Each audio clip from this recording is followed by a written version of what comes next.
खुलुमबाय इनसाइडनि बर'आव आं मिथु बर' इउपिपिएल आरो जिएसपि हानजानि गेजेराव बायदिसिना जेंनाखौ लानानै सावरायनायनि उनाव खौरांगिरिनि सिगाङाव 5 नं क'क्राझार लकसभा बियाबनि एमपि नबकुमार सरनियाया ओरैबायदि बुङो।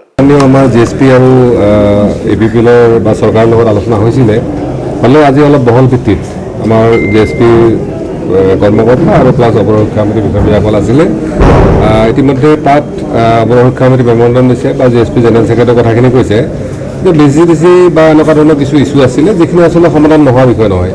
মাটিৰ সমস্যাখিনি অলৰেডি চিফ ডাঙৰীয়াই কৈছে যে বিদেশী চৰকাৰে কিছু প্ৰচেছ লৈছে আৰু আহি থকা দিনত মই ভাবোঁ এইবিলাক বিষয় লৈ আমি সমাধান হোৱাটো বিচাৰোঁ। আৰু বিশেষভাৱে আমাৰ বিটিচিত যি ধৰণৰ আগৰ যিটো পৰিস্থিতি অৰাজকতা ঠিক তেনেকৈ সন্ত্ৰাস প্লাছ মানে দুৰ্নীতি এইবিলাক যাতে শেষ হয় আমি পৰম্পৰা ডাঙৰীয়াক বিটিচি ৰাইজে বা বিটিচি শাসনৰ যিটো দায়িত্ব দিয়া হৈছে আমি আশা কৰোঁ তেখেতে 5 বছৰ সকলোকে কাৰ্যকৰী কৰক আৰু আমাৰ ৰাইজক আমি জাতি গোষ্ঠীৰ ঊৰ্ধত গৈ কি ধৰণে উন্নয়ন দিব পাৰি কি ধৰণে বিটিচিবিলাকে বেলেগত ৰিপ্ৰেজেণ্ট কৰিব পাৰি এই কথাটোত মানে ফ'কাছ কৰাটো আমি বিচাৰোঁ। আৰু মই নিজে ব্যক্তিগতভাৱে এমপি হিচাপে আমি কেৱল আমাৰ এই এৰিয়াৰ ভিতৰতে সীমাবদ্ধ নাথাকি আমি যাতে আদাৰ যিবিলাক ছ'চিঅ' কালচাৰেল বা ইকনমিক ছেক্টৰবিলাকত আমি কাম কৰিব পাৰোঁ বিটিচি হওক বা অসমৰ ক্ষেত্ৰত হওক বা ভাৰতবৰ্ষৰ ক্ষেত্ৰত সেইটো আমি অলপ প্ৰায়ৰিটি দিছোঁ। আৰু ইতিমধ্যে কৈছে যে আজি আলোচনা খুবেই সৌহাৰ্দ্যপূৰ্ণ আমি অলৰেডি ক্লিয়াৰলি কোৱা আছে যে যি কথাই নাথাকক কিয় টেবুলত বহি কথা পাতক টেবুলত নিশ্চয় সমাধানটো হ'ব। আগৰ যিখিনি ব্যৱধান বা হেৰি আছিলে সেইখিনি প্ৰায় শেষ হৈ গৈছে।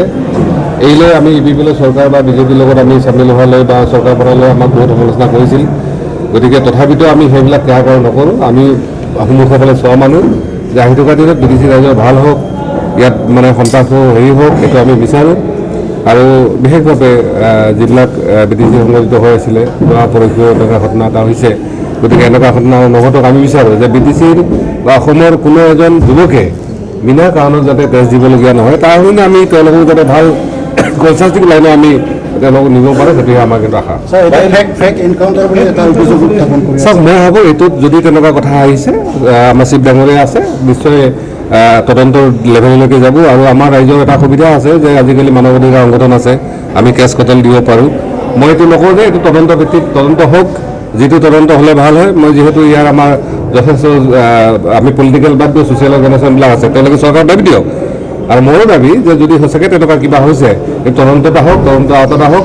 মই এইটো বিচাৰোঁ যে অসমৰ বা বিটিচিৰ কোনো এজন যুৱকে যাতে এনেই বিনা কাৰণত তেওঁলোকে তেজ দিব লগা নহয় এই পৰিস্থিতি আমি নিব লগা। ইতিমধ্যে আপোনালোকে দেখিছে বাধাহতৰ ক্ষেত্ৰত আমি কৈছোঁ মই চেণ্ট্ৰেলৰ হোম মিনিষ্টাৰ বা জইণ্ট ছেক্ৰেটাৰীলৈ কৈছোঁ যে তেওঁলোকৰ যিখিনি সংস্থাপন ইভেন ৰঞ্জন দৈমাৰীৰ ক্ষেত্ৰতো যদি চৰকাৰে কিবা কৰিব আছে কৰক কিন্তু এইটো হ'ব নালাগে বিদেশীত যাতে কোনো জংঘলত যাব নালাগে।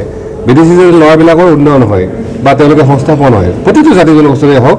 আৰু আমি ভাবোঁ যে আমি যদি সকলোৱে লগ লাগি কাম কৰোঁ আমি এইখিনি কাম কৰিব পাৰিম যিটো চৰকাৰে কৰিব নোৱাৰে কিন্তু আমি যদি সকলো ৰাইজে লগ লাগো চৰকাৰৰ লগত সহায় কৰোঁ আমি কৰিব পাৰিম। আৰু এনকাউণ্টাৰৰ ক্ষেত্ৰত ৰাইজে দাবী দিয়ক আদালতত যাওক আৰু দৰকাৰ তদন্ত হওক। চাওক আচলতে আজি এই কথালৈ আমাৰ আলোচনা হোৱা নাই। পৰৱৰ্তী সময়ত নিশ্চিতভাৱে যিহেতু আমি এখন চৰকাৰ আছে এই বিষয়লৈ নিশ্চয় দলৰ মাজত আলোচনা হ'ব আৰু তাৰপিছত আমাৰ অবজাৰ্ভাৰ দিয়া আছে আমি নিশ্চয় সেই সময়ত সেই ধৰণে সিদ্ধান্তবিলাক ল'ম।